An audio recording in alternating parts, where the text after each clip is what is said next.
Just setting up on YouTube now so that people can zoom in.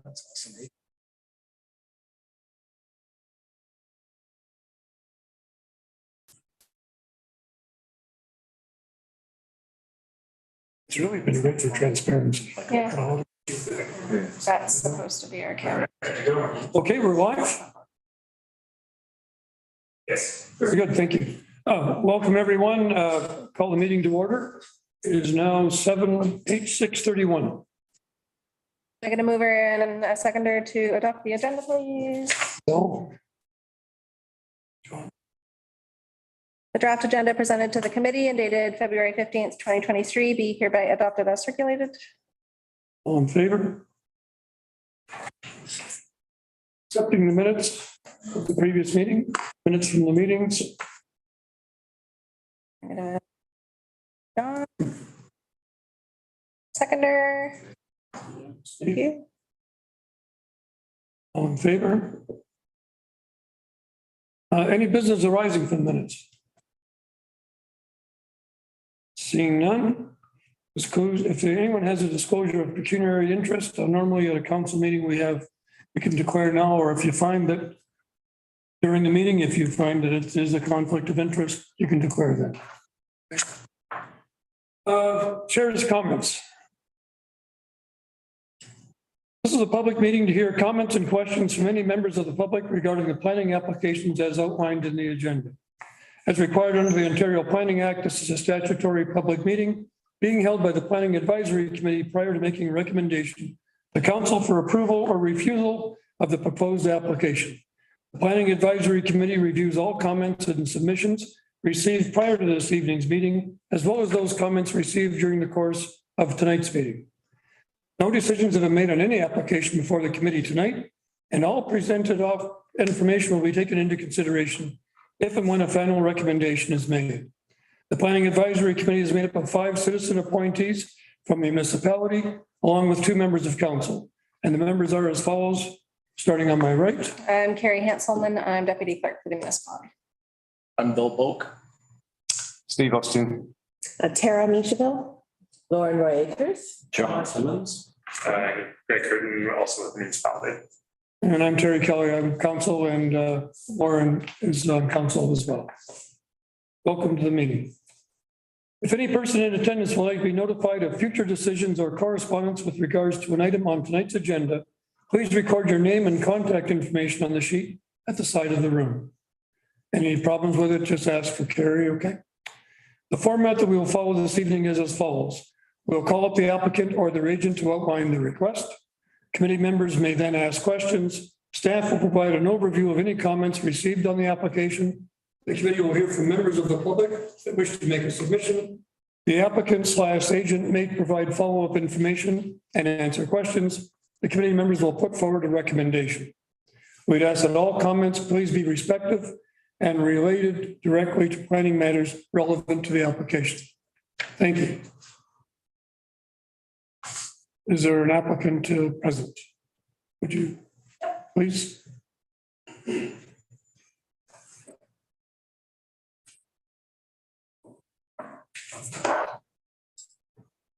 you just give us a brief outline of the application, please? Yes, so my name is Teresa Gilchrist. I put in an application for a zoning amendment regarding the cat bylaw.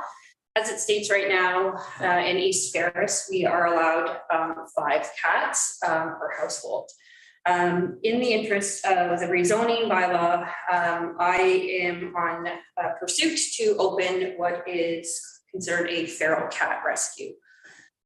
So like any other rescue, however, I will be dealing specifically with feral cats. So the definition of a feral cat generally is one that is of stray nature, so does not have a home, which is what most people consider a feral cat. However, most of the cats that I deal with would be what you might consider a barn cat. So one that is completely unsocialized, has never been dealt with in regards to human contact, has pretty much been raised on the streets. About 10 years ago, I lived in Southern Ontario and I had worked with a rescue group down there fostering cats. We did get some cats from time to time that were either born and raised on the streets and needed socialization. And for some crazy reason, I just seem to have a natural talent for those cats. They are generally unwanted. People consider that to be a menace, and a lot of times with regards to shelters, humane societies, that sort of thing, they are euthanized because rehabilitation often isn't possible. Why I specifically am looking towards this now is I had been employed at the North Main District Humane Society. I'd worked very closely with them regarding keeping feral cats out of the euthanasia prospect by utilizing some of the things I've learned over the years, some of the training, and a lot of times these cats just need time and proper socialization. So we did work with them. We've worked with some feral rescues down in the Huntsville area. However, they have closed up shop. So we don't have anything like that around here. And it is greatly needed, as a lot of the cat rescues are unable to deal with those, and specifically as well the North Bay Society. They do have a couple of foster homes for the feral cats. However, they're few and far between. Shady Acres came into play. A lot of people who knew me from Southern Ontario knew how I dealt with them. However, I've only lived in Northern Ontario for 5 years. Shady came to us, he's a black cat, came to us from Cats of Paint Lake, which was the feral rescue in Dorset area. They figured he needed to be neutered, and he also needed what they thought was some removal of teeth in order to start working with him. So they had brought him to the Humane Society. They had helped us by taking a bunch of feral cats from the Oakdale Boulevard area in North Bay, where there was a heavy feral population that we ended up cleaning up. And I'm proud to say that there are more cats in that area right now. Most of them had been completely sent down to Dorset. I think there was 20 something of them that were sent to Dorset, socialized, and have now been adopted into homes. So Shady was one that came into the shelter. He spent a bit of time in another kennel room, kind of decompressing. However, he was incredibly angry. Any chance you got to open the kennel door, whether to feed, clean, whatever, he would come at you and fly out of the kennels, and staff would have to get him back in. He was by far my most favorite cat to deal with, and probably the angriest I've ever dealt with. Knowing his signs, I immediately knew he was rehabilitable, and within a couple of months, he was ready for adoption. I spent a lot of time with him. We did develop a bond. I was quite ready to let him go wherever he needed to go, not a barn. They ended up providing an adoption to me specifically. So Shady is now at my home. He is living out his best life with me. He was very, very angry, but he showed a lot of the staff, specifically the executive director and the shelter manager, what you can actually do when time is on your side. Unfortunately, in a shelter environment and other cat rescues, if you're not, time is of essence. And also it is a matter of socializing them. So you typically can't do that in that environment. So because I have some of the expertise, I wanted to start that at my place. However, to do so, sometimes taking them in, you don't know how many you're going to have. So in terms of controlling the population, there may be over 5, there may be 10 at some point in time in order to get them spayed, neutered, into foster homes or specifically with me, and then adopted. So I would need to amend the bylaw, as I will be running this as a not-for-profit business, and I will have insurance and will be coming in and out of my house, and to be in accordance, obviously, with the law. So therefore, I need to have it, the bylaw amended. Okay. Why did you first? Normally we do questions from. Okay, very good. First. Any questions from the committee? I do have a couple, and this is new to me, so that's what I'm asking. Like, is there a regulatory body you have to follow, or do you have to be licensed? So there's no typical, so because I'm not, so the contract for stray animals is with the North Bay District Humane Society. I'm not running it as a kennel. So I did reach out to OMAFRA, which is the kennel standards. And I had originally spoken to them regarding this matter and whether or not I needed to set up something in their regulations to do so. It's not needed because it's not an inspected body by them. However, with the Pounds Act, which most shelters and rescues will typically follow, I will be following that as well. So that's the only thing I would really need to. I mean, anybody could set up a rescue and can call it a rescue and put it in your basement and do whatever with it. But again, working in this environment and knowing I also have a bit of a legal background in a previous job. So, I mean, again, I don't want to get caught in a situation of liability issues and also just providing the right care. If there was an issue, it would be gone to the Provincial Animal Welfare Services, which is the PAWS or Animal Welfare. I have a very good friend who is an inspector with the with animal welfare. So I'll be consulting with him as well on different things to make sure that it's done. And of course I've worked at the shelter, so I have worked alongside of them as well. I also have Calendar Animal Hospital. So Dr. Ron Schweitzer is the veterinarian that is at the North Bay District Humane Society. I have worked very heavily with him obviously there, and he has agreed to take us on as a client for a rescue, which right now with not being able to find veterinary care is absolutely amazing. So I'll be working with them. Sunridge Veterinarian is also going to help out where need be, and I have the assistance of the rescue. So they'll be spayed, neutered, vaccinated, all of that stuff. Everything will be a non-for-profit. So, and I will also establish a board of directors as well.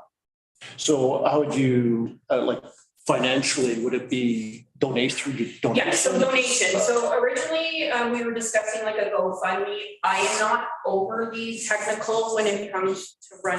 You give me a cat, I can deal with that situation. But when it comes to like this kind of stuff, that's where I kind of run into. So my understanding of setting up for the not-for-profit requires a certain period of time, and then you can apply for like a charitable status. So it would all be donation based, and I'm not going to take in any more than I can actually take in. So it's a little bit different than a regular cat rescue or dog rescue because it's a longer term for them. Sometimes like Shady was a complete different example of normally I dealt with them in the past where it's taken a year. It didn't. It only took him a couple of months for some reason. So I have to judge based on their personality, but I would never do it to a long, like just to kind of get all of them in. It's unfortunate that there are a lot of strays out there. There are a lot of things, but you have to be realistic in this area that you can't save them all. You do everything you can to do that, but you can't save them all. So you do the best that you can in that regard. Do you think you'd max out at a number? Yeah, so right now, based on the space, so we had discussed doing an outbuilding for them. This is my husband, Kevin, and he's obviously as crazy as I am, but we discussed having an outbuilding, but the problem with that situation is that socialization is extremely important in these situations. So having them in a different building and just having, say, volunteers come in or people going out or myself going out, you're not spending that time with them. So they're still kind of alone. So we do have a portion of our home that we're able to kind of cordon off as just the rescue portion of it. And then they will remain in there, but it's still the noises of our dogs or, my teenagers or the ins and outs of the house that they're kind of used to. And I can go in at all different times.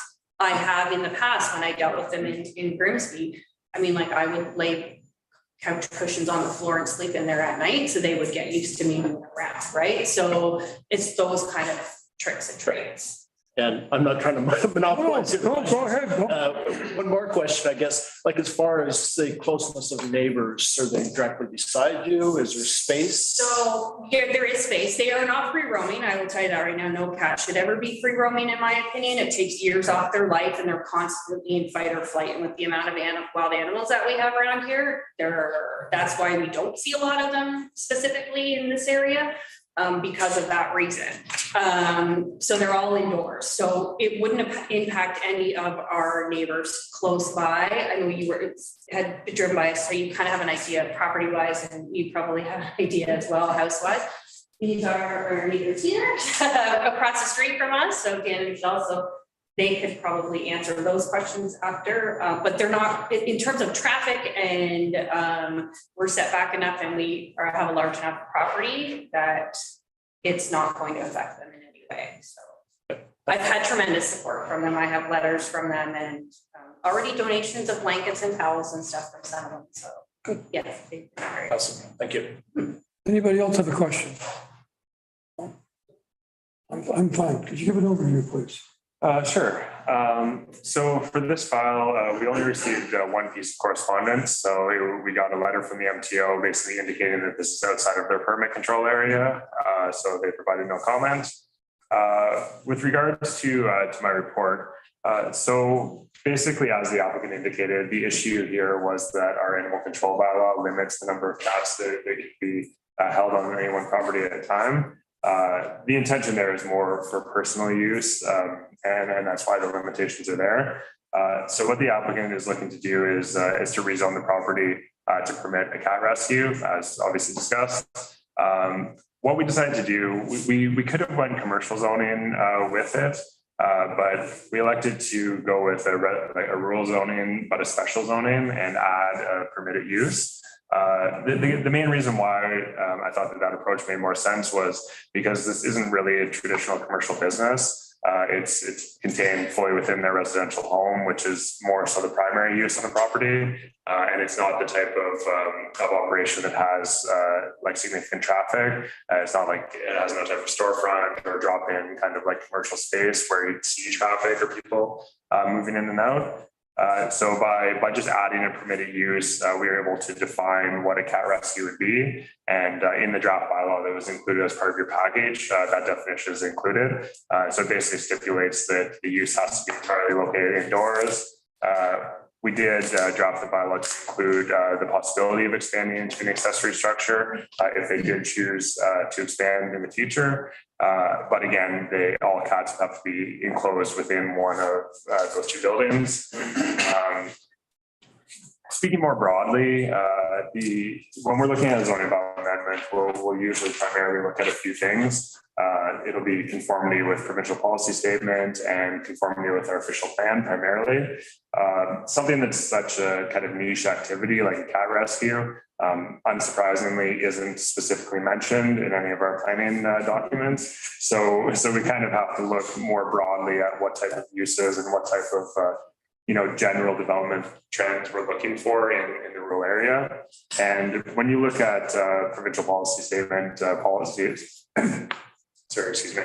It basically talks about like compatibility with existing rural uses and, broad statements like that. And our official plan is similar, permits a wide variety of residential uses, agricultural uses, commercial and light industrial activities. So if we're looking at kind of where this use falls in, it's a very non-invasive, like non-disruptive type use. Cats don't make the same type of noise as other type of animals. Like a traditional kennel with dogs, for example, would probably have a different level of disruption to the neighborhood.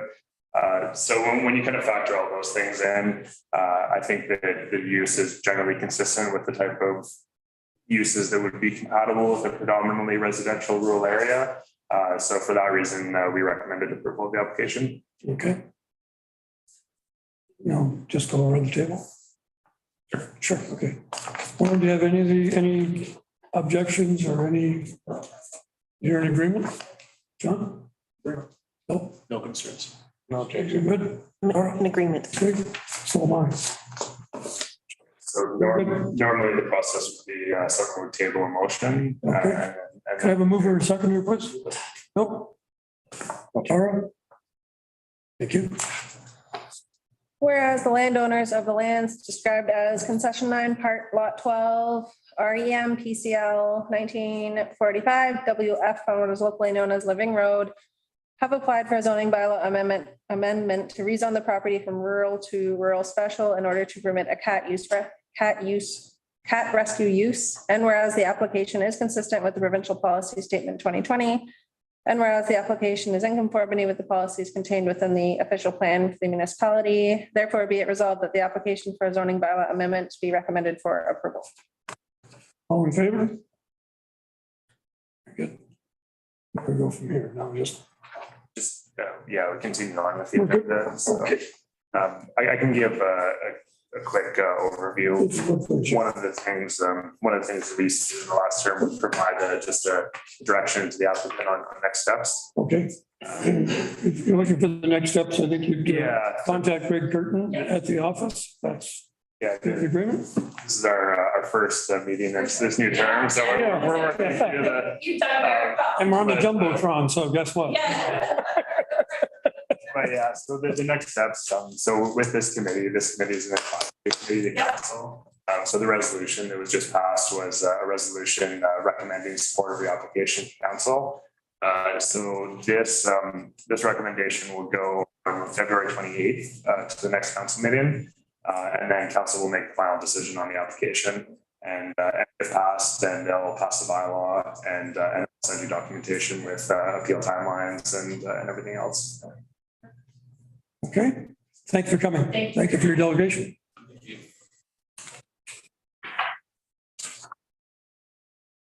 That's the meeting. Yeah, and then we have to continue through the Yep. next agenda items. So we have no correspondence that we're aware of. No need for an in-camera meeting.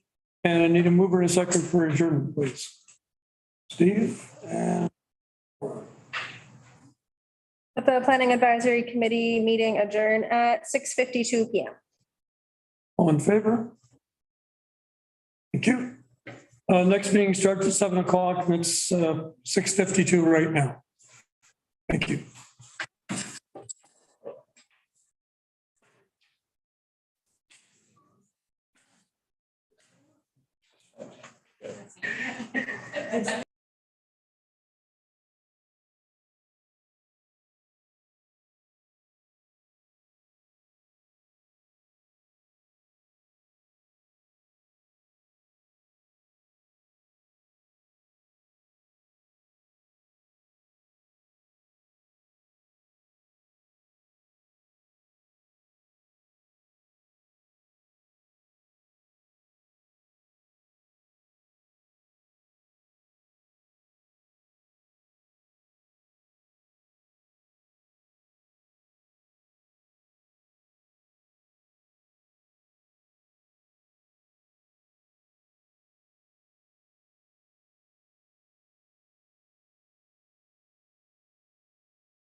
There's the meeting.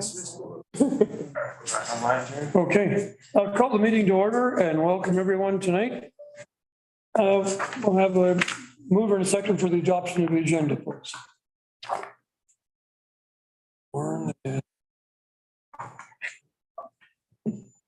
All in favor? Accepting the minutes of the previous meeting. Minutes from the meeting. Mover and a seconder, Bill and Steve. All in favor? Any business arising from the minutes? Does anybody on the committee have a disclosure of pecuniary interest? What we normally do is if you don't declare now and you find you have a declaration that you find necessary during the meeting, you can make it at any time. Okay, thank you. Chair's comments. Good evening and welcome to this evening's Committee of Adjustment meeting. The Council of the Municipality of East Ferris has empowered this committee to make decisions on minor variance and consent to sever applications on their behalf. Easy for me to say. The committee is made up of 5 citizen members and 2 members of council. The members are as follows. Starting on my right. I'm Carrie Hanselman. I'm deputy clerk for the municipality. Bill Boak. Steve Austin. Tara Mitchell. I'm Lauren Ray-Akers. I'm on council. John Simmons. Greg Curtin, also with the municipality. And just to clarify, the staff representatives aren't voting members of the committee. We're just resource people that support the committee. And my name is Terry Kelly. I'm on council as well. Welcome, everyone. As required under the Planning Act and pursuant to policy, the committee is holding a public meeting prior to making a decision on the proposed applications. The Committee of Adjustment has not yet made any decisions on these matters, and all comments received prior to this evening's meeting, as well as comments received tonight during the meeting, will be considered in the decision. The committee makes our decisions based on the criteria outlined in the Planning Act that corresponds to the specific application type. The process will be as follows. I will ask the applicant to present their application in the order listed on the agenda. The committee will ask any questions they have of the applicant. Staff will then provide their comments about the application and give an overview of correspondence that's been received. Members of the public will present and answer questions if needed. We allow for a 10-minute maximum time limit on all public comments to the committee. We will then move to a motion to approve or refuse the application. We'd ask that everyone be respectful in their presentations and comments should be related directly to the application. If any committee members have a conflict of interest with regards to any items on tonight's agenda, would they please declare it now, or if not, during the meeting if needed. We will now move to the first item on the agenda. We've got public hearings. 8/2023-01, John Edgar. Someone present, please. You'd come and present. Welcome. Thank you. John, at 49-year-old, applying for a variance to the zoning bylaw for septic setbacks. I need to, the existing one is 60, need to go to a 21-meter setback from the lake due to constraints on the property. Basically, the property is severed by a creek, 3 parcels. In order to comply with the 60-meter setback, I'd have to cross the creek once or twice to install the system. In the application, there is a drawing, a few drawings. I'm not sure if you've seen them all, but they're available, and I did supply a survey of the property. Has everybody had a chance to look at the drawings? Okay. Basically an oversight. It's from the creek, which I assume is a problem with conservation authorities to get to the proper setback. Okay. And this is as far as I can get it away from the lake. It's a 21 meter. That's Nosbin, is that, or Trout Lake? Very good. Yep. Any questions, John? Also read that it's required, you require a new septic system Correct. completely because. Complete new system. Yeah. It's due to, originally it's back in the eighties, it was one parcel. In the both houses were on one parcel, and now with repairs we're trying to do a system, they require that both be on your own property. Yeah. I guess the only other question I have other than that is what does Mattawa Conservation Authority say? Sure, I can jump into correspondence right now. So, yeah, I mean, this is an extremely unique scenario. It's not something that we would really ever see anymore.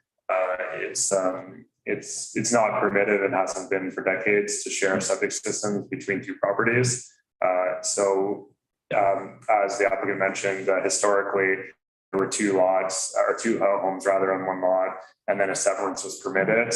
But as part of the severance, they were permitted to both continue operating off the same septic system, which was on the neighbor's property.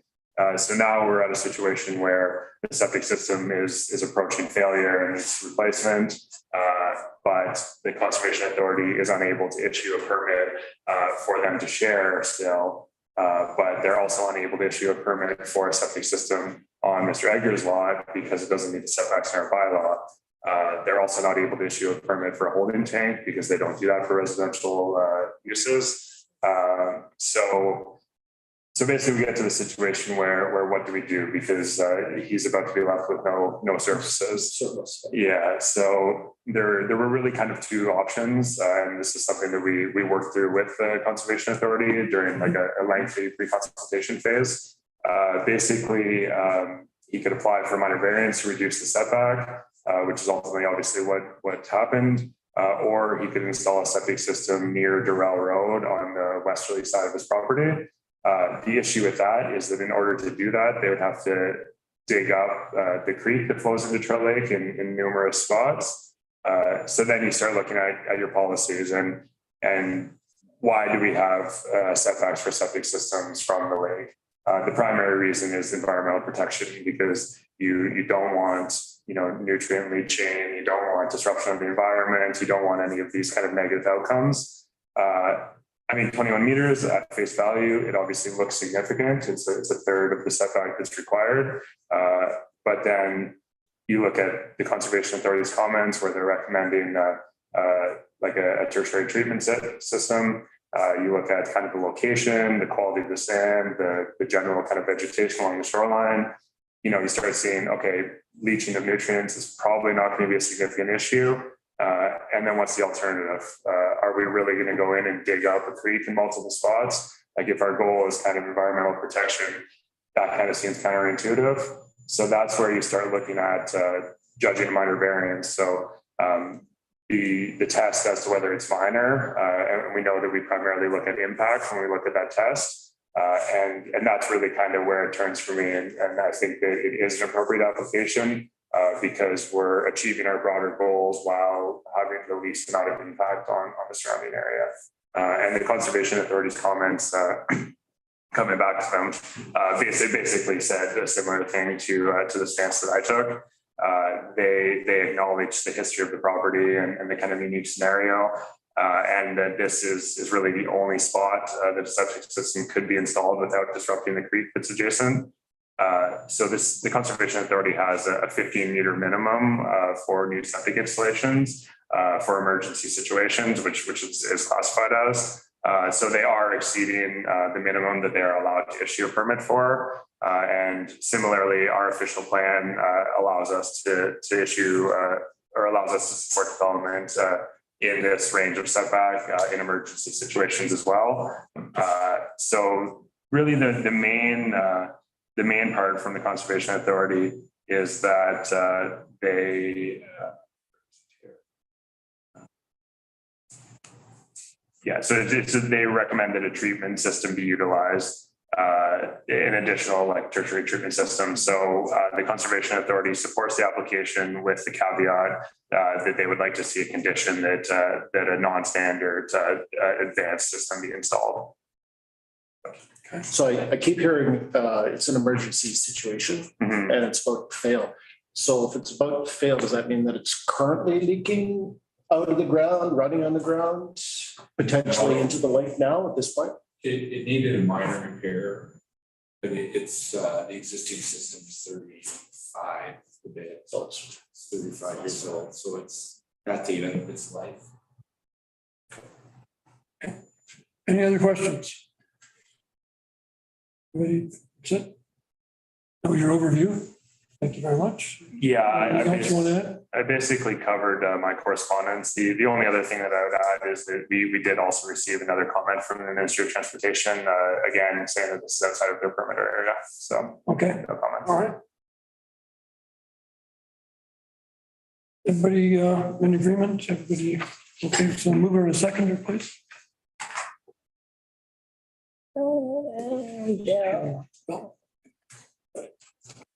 Application A 2023-01, the applicant is seeking a minor variance to permit the installation of a septic system on the subject property with a setback of 21 meters from the lake, whereas zoning bylaw 2021-60 requires a 60-meter setback from the lake. We, the undersigned, in making the decision upon this application, have considered whether or not the variance requested was minor and desirable for the appropriate development and use of the land, and that the general intent and purpose of the zoning bylaw and official plan will be maintained. Concur in the following decision and reasons for decision on the 15th day of February 2023. The requested variance to permit the installation of a septic system on the subject property with a setback of 21 meters from the lake be approved. All in favor? Carried. John, once this will be, what's the procedure now? Sure. So the next step in the process is basically we'll prepare a copy of the decision. There's a notice of decision outlining the timeline so that there's an appeal period that needs to pass, and then the decision will become final. This committee does make final decisions and isn't a recommendation committee like the planning advisory committee. So you'll get notice of the decision with a copy of the decision from our office within the next couple of days. And then following the 20-day period, the decision will be final and you can go ahead with your septic permit with Conservation Authority. Okay, thank you very much. Moving along, we've got 2023-02. Jeremy and Kara, okay. Just got Jeremy. Oh, it's cut off. I'm sorry, I just had Jeremy, but you're more than welcome, please.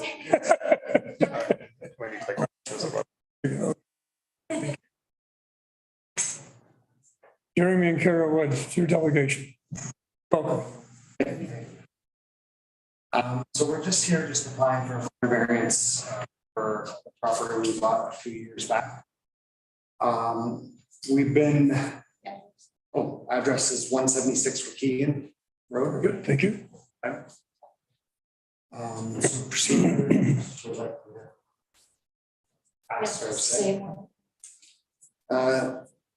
The owner is applying to permit a variance to the zoning bylaw 2021-60. The applicant is seeking minor variance to permit the construction of a new dwelling on the property with a reduced rear setback.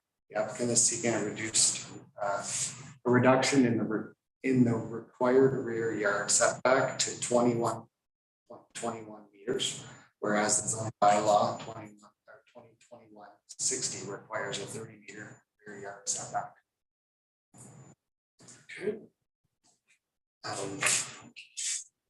So from here, so basically, we've been trying to figure out this property since we purchased it, right? It's a little bit different than the rest of Waukegan Estates. There was an initial driveway that was put in when we first purchased it. So with this property and where this house sits right now, it's on, I don't know if everyone has seen this, but the way the property goes, it jogs out here. So we were advised by Paul, building inspector, when I was speaking with him at a few different points, that trying to build the north side of the property would be a little bit better because the south side was closer to the lake and there could have been another, I don't know, I think another application or something. So what we were trying to work with this, the north part of the property and where the house sits right now. Okay, So basically we're just, how it sits right now, there's a little bit of a ravine down. What's that? Well, basically both sides, where the driveway comes in and then the back side of the property. So where we have tried to place this house is at the highest point of the property. And in the best location for where everything else lands on this specific property. I don't think they would ever have seen this before because all the other properties are probably twice as deep as this one, whereas this one has a little bit of a different section. okay. So I think that is, so we're just basically asking to see if we can get minor variance on that back. Okay. And I think also there is a, I forget what it's called, but there is a trail that runs right along the back of this whole line of properties. It's a, yeah, it was called The green belt of some type. well, it wasn't a green belt. It was put in when they put in this subdivision, actually. Yeah, there's some kind of. But anyways, it's basically a recreation trail, right, because on the one side of our property, there's a trail, and then it's, I don't think this has ever been used, but it's on the plans as a recreation trail right down this whole backside of the property. Okay. I have it here. I'm just gonna find it. It's in one of these papers. Yeah. So anyways, that's kind of where we're at right now, and what we're asking. Any questions from the committee? Really, when I went out and I took a look, and it was nice to see the stakes because it gave me an idea Yeah. visually. Visually. Having to trek through all the snow, which is cleared nicely too. The driveway is plowed out now. Think- No, it was plowed. It was plowed. Yeah. No, so that was helpful to see, visualize. But no. So there's lots of room. Yeah. John. Yeah, it's fine. So, Okay, Now, there is a letter that we were given, somebody not wanting this. You have somebody can we talk about that? I don't know what you're allowed to. is there anyone here that wants to speak to this? That's okay. No, that's fine, just, no, okay. So we did receive a letter. Yeah, sure. So whenever I do my correspondence, I'll always go through any letters received from every agency or any neighboring property.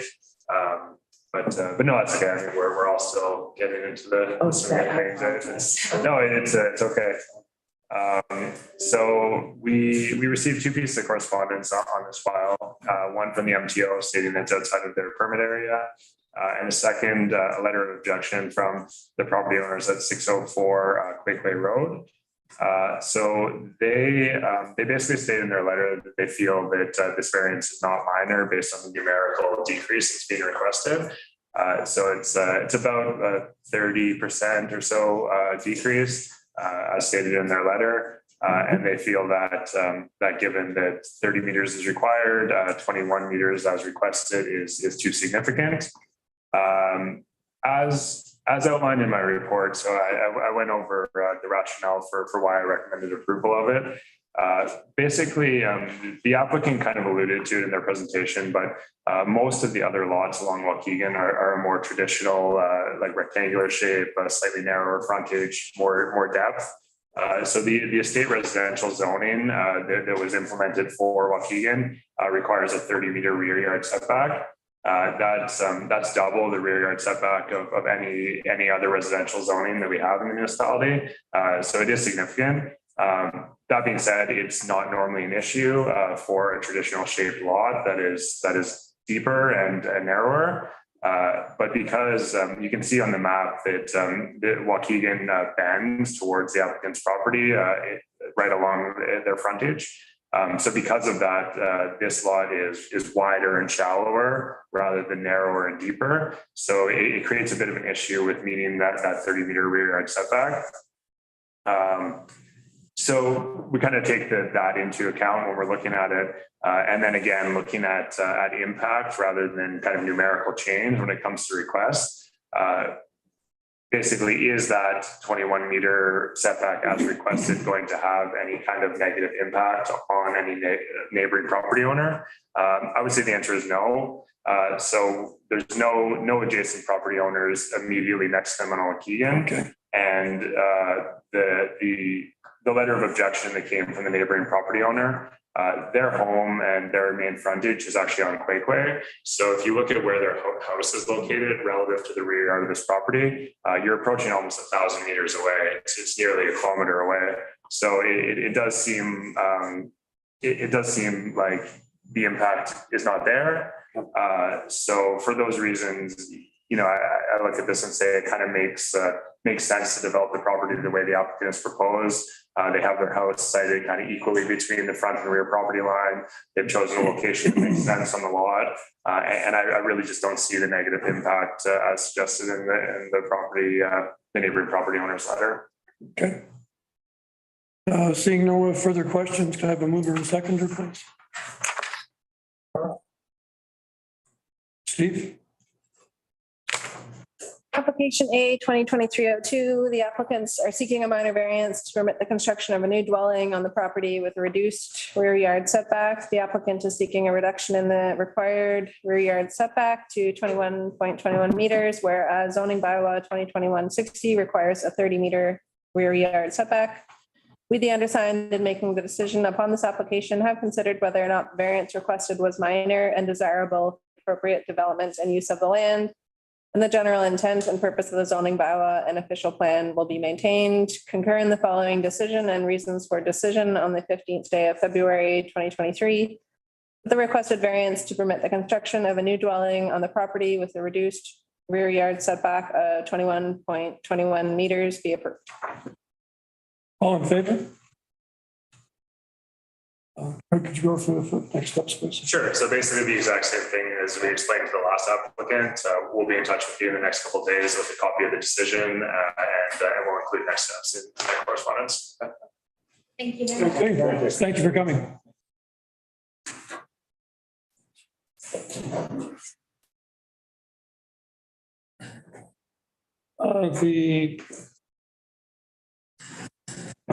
The next applicant, I believe, will be represented by Mr. Miller. And it's file 2023-01 to 2023-0. That's what I've got before. Sorry, it's up here, right? Yeah. Yeah, it doesn't. Yeah. It's cut off there. Got it up there. Okay. Sorry about that. Welcome. Thank you, Mr. Chair. I'm here representing the numbered company that owns the property.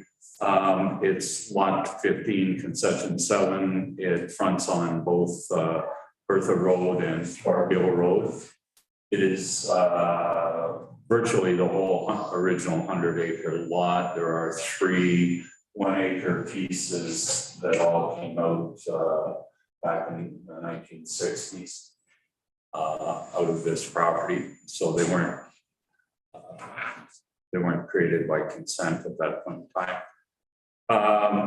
So what we're proposing is to sever 4 lots, new building lots out of this that will be rural residential. The property is zoned rural right now, is designated residential on the official plan. All 4 of the properties meet or exceed all of the minimums within your zoning bylaw. The smallest of the severed lots being severed 3, which is 0.8 of a hectare. Severed 1 is 5.1. Severed 2 is 2.5, and severed 4 is 2.9 hectares. So they're all larger. They all have more frontage on publicly maintained roads than the minimum. And so, and all of the frontage is in good areas so that driveways access can be maintained. So those are my comments. Okay, thank you. Any questions from the committee?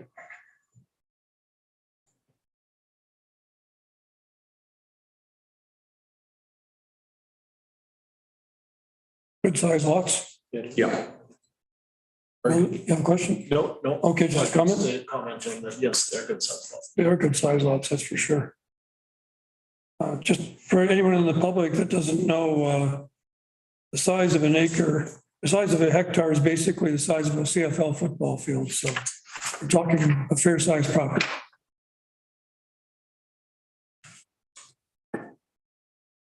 Can you give us an overview, please? Sure. So with this property, we received two sets of correspondence, another one from the MTO, again, outside of their permit area. Similarly, we received a comment from Hydro One saying that this is also outside of their servicing area. We received two sets of comments from the North Bay Mattawa Conservation Authority. So I'll address those in a moment. I'm just going to go through my report very quickly first. So as Mr. Miller mentioned, all four lots that are being proposed do meet or exceed our zoning bylaw and official plan with regards to lot frontage and lot area. With the severed lot 3 on Bertha being 0.8 hectares, which is at our minimum, and then the other 3 well exceeding at 2.5, 2.9, and 5.1 hectares. When I did my review, there's a few sections that we need to consider.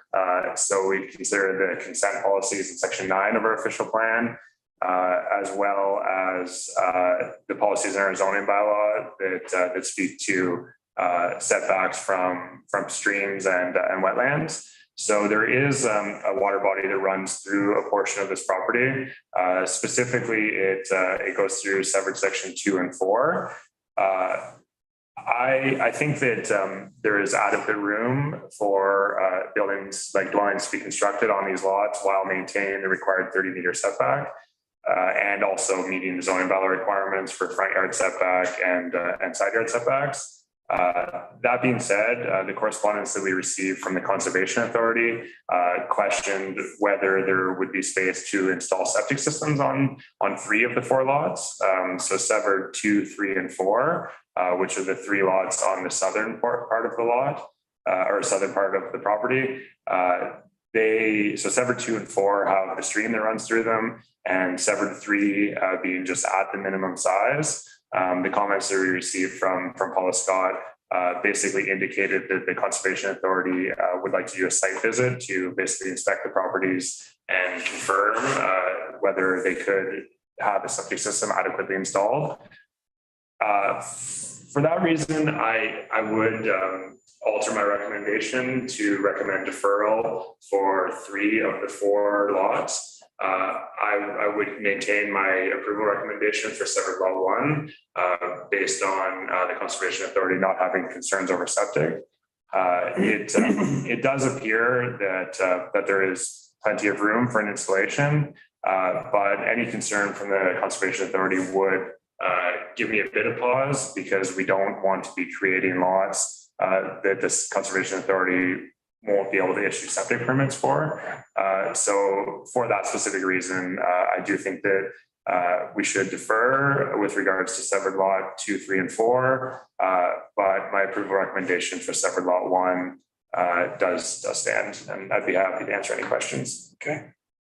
Any questions for Greg? So if you defer 3 of the 4, allow the one to go through, does that require a separate permit, or is it just continue on after the fact, after Mattawa Conservation has been there?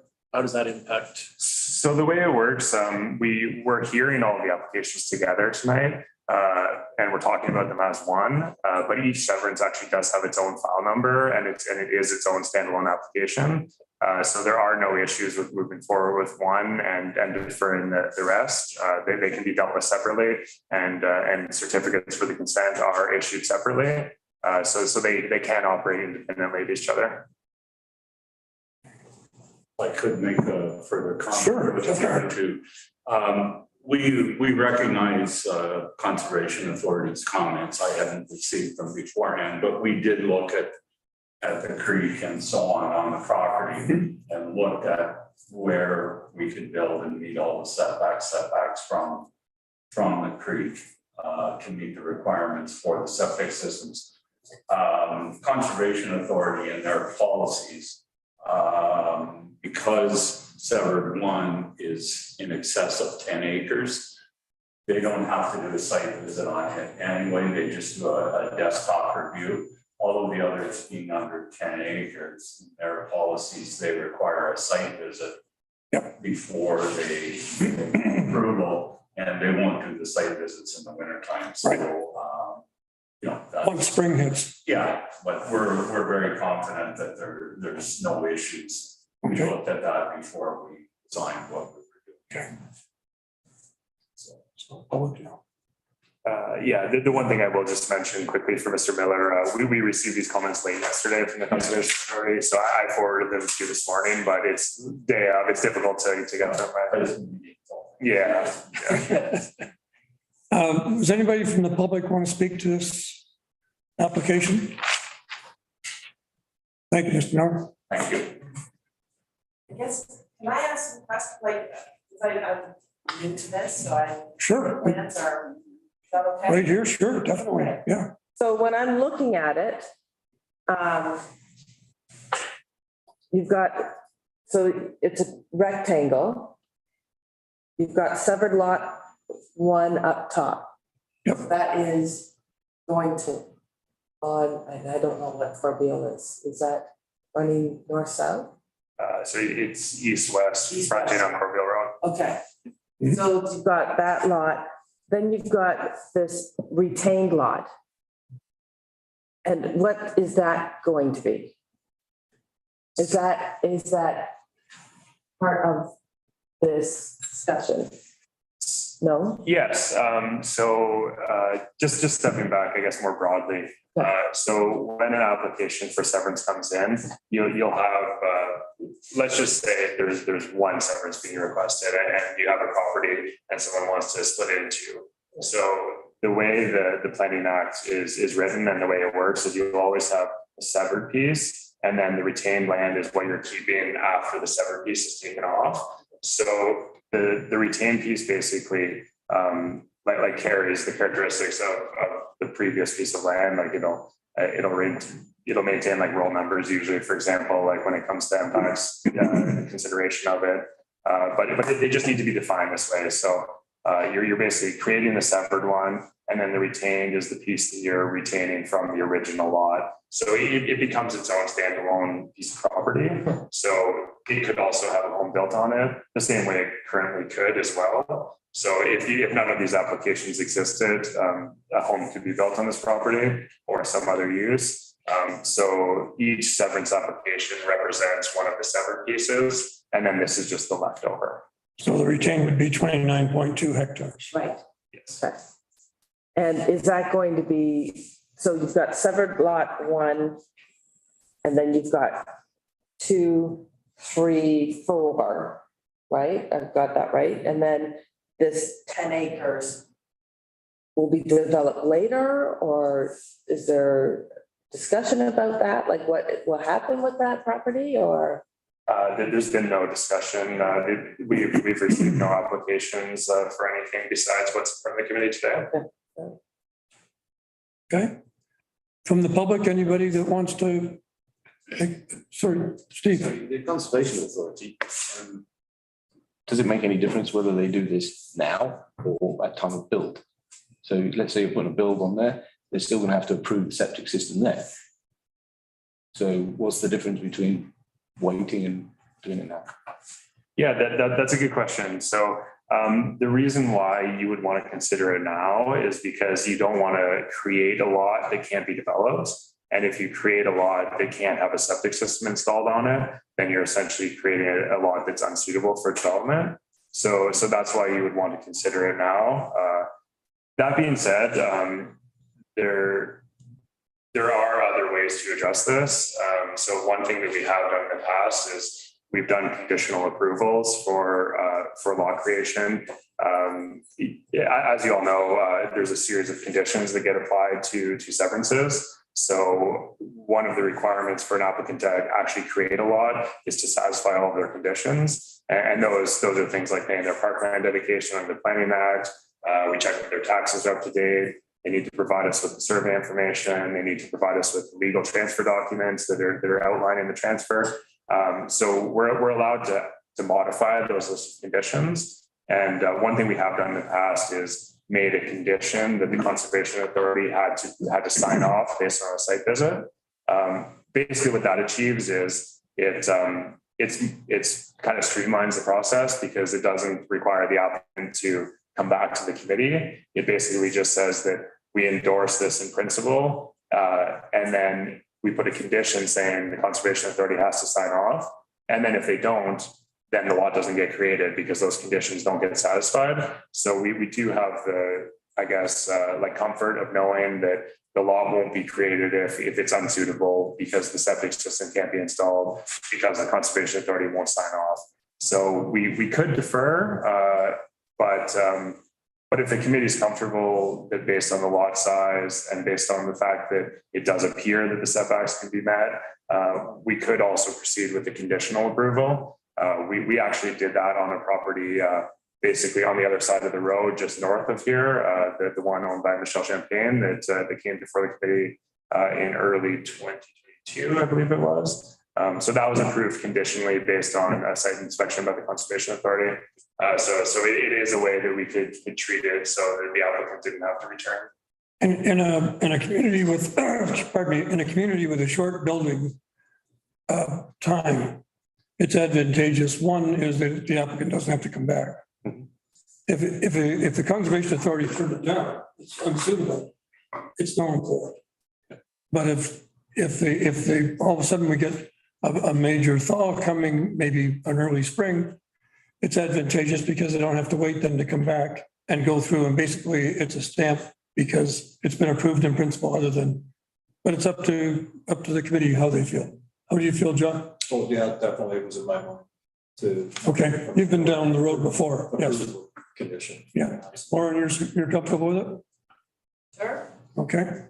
Tara? Yeah, that makes sense. Okay, makes sense to me. Bill? Approve with condition. Okay, so we need a mover and a seconder then to approve on condition. One is the lot one would be a consent, and then 2, 3, and 4 would be on condition.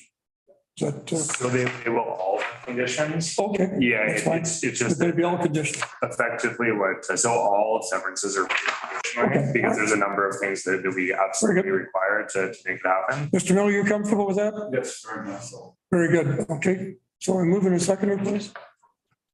Steve and Tara.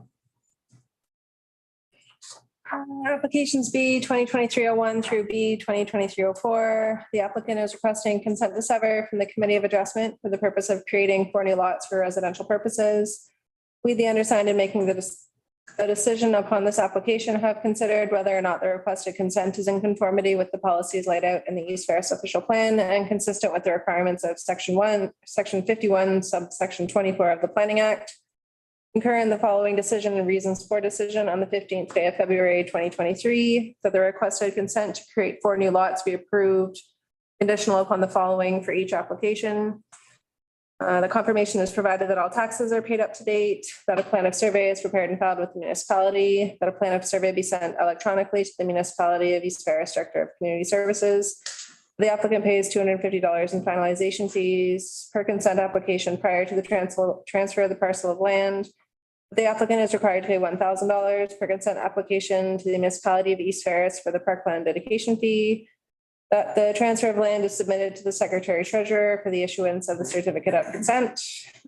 Prior to the endorsement of the transfer, the owner grants simply into the municipality of East Ferris, free of any charges, all lands measured 10 meters from the center line of any existing publicly maintained road along the full length of the owner's total holdings. That all conditions must be filed within 2 years from the date the notice of decision has been given. Otherwise, this provisional consent will lapse, and the condition we added that approval from the North Bay Mattawa Conservation Authority is received. That there is a suitable septic location for lots or severed pieces 2, 3, and 4. Good. All in favor? Carried. Thank you very much. Thank you. Thank you for attending, everyone. Moving along, unless there's anything else of import, Got no correspondence that I'm aware of.